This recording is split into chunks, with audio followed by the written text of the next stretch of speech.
Holy shit.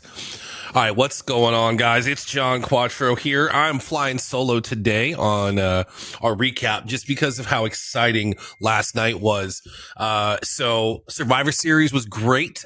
We talked about it a little bit in the last episode that we did, but the huge news is the CM Punk return. It kind of feels bad for Randy Orton, if I'm going to be honest with you. It's Randy's big return. He comes out. They kind of tease that he's not there, which is kind of starting to give the idea, holy shit, maybe CM Punk will show up. But he didn't. And then Randy Orton comes out, saves the day for Survivor Series. It was fantastic. And then we see the copyright go on. It's time. We're going off the air. Get a little bit bigger here. We're going off the air. And then all of a sudden you saw what happened. Hits. The crowd goes insane. At first I said, this is the loudest pop I've ever heard ever, period. The only thing that I can think of a similar size loudness would have been the famous when Stone Cold returned and saved everybody. If you recall that, I think it was the WCW WWF kind of merger. Stone Cold came back from injury with a steel chair, beat the shit out of everybody. Massive pop. That's usually regarded as the loudest pop ever until the it's clobbering time from CM Punk's return. I think that's the loudest thing I've ever heard in my life. The Chicago crowd is a 50-50 shot. They're always fun, but they're either going to, play along or they're going to hijack. Both are fine with me as a fan, but I think that they were awesome this time around. I think CM Punk coming back is great. I think anyone that says otherwise is a mark. And yeah, you can call me a mark all you want. I don't care. That video that we watched that we are surely going to get copyright stricken for has 3.1 million views in 18 hours. Nobody's putting up numbers like that on WWE, period. Maybe LA Knight close. I'm really interested to see what they're going to do with Punk. I assume right into the, World Heavyweight Championship. Probably. I like the idea of AJ Lee coming back. I'd love to see her come back as a Royal Rumble entrant, get back into things. Her career was cut kind of short. I don't know if she's going to be here, long term or not, even if she's going to be there, but you would think maybe she would, if that's something she wants to do. That's Punk's wife in real life, if you guys don't know. I'm sure you do if you're watching this. But just a few things I want to talk about with CM Punk in his return.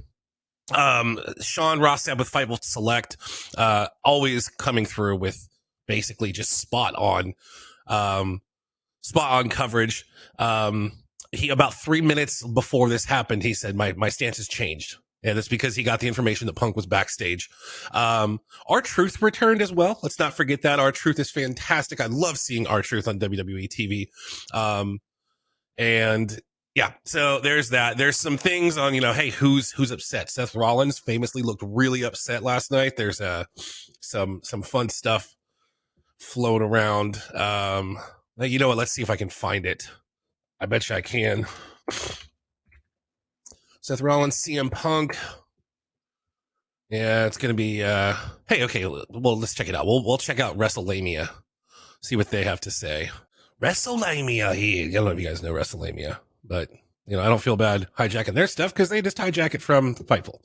Right. When as does everybody. Reportedly made official to WWE Superstars' angry reaction to Punk's arrival, daily wrestling videos, and follow us on Facebook for exclusive release. Doesn't look like it.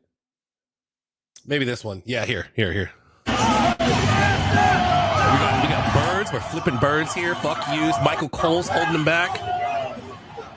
Fuck you, right? Yeah. Here's the thing. Is that real heat? Probably. Is it a work? Probably.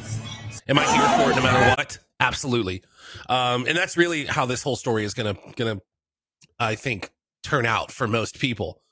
CM Punk back in WWE. And what comes next? No idea. No clue. Definitely good matches.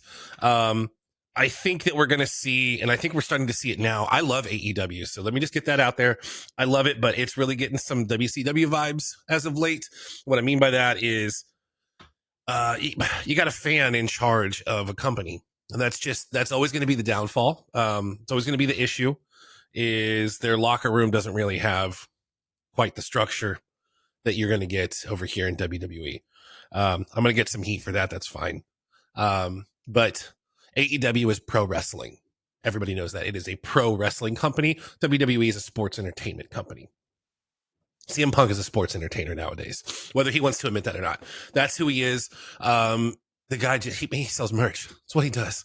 It doesn't matter. As long as they could say, yeah, let's work together, he was going to come back because he's going to sell millions and millions and millions and millions and millions of dollars worth of merchandise. And that's what WWE is here to do, make money. Or at least that's what TKO is here to do. So anyways, that's the wrap up. That's the quick and dirty of it. CM Punk is back. Survivor Series. We'll do a recap. Hopefully Tuesday, maybe Thursday. So it should be out by this before this weekend with Derek and I going over to Survivor Series recap. The matches were great. I think the women's match stole the show as it. Well, I don't want to say it did last year. It was great last year, but the storytelling in the Bloodline match last year was amazing. So anyways, look forward to that coming up soon. Great show. And massive surprise. Also, thanks for bearing with me. I got a little bit of a sniffle. So yeah, that's why we're not doing the whole show today. But we will see you guys later. Thanks for checking it out. Make sure to follow us on Twitter and Instagram everywhere at Garage Fridge Podcast. Make sure to look me up too at John Quattro _. Peace.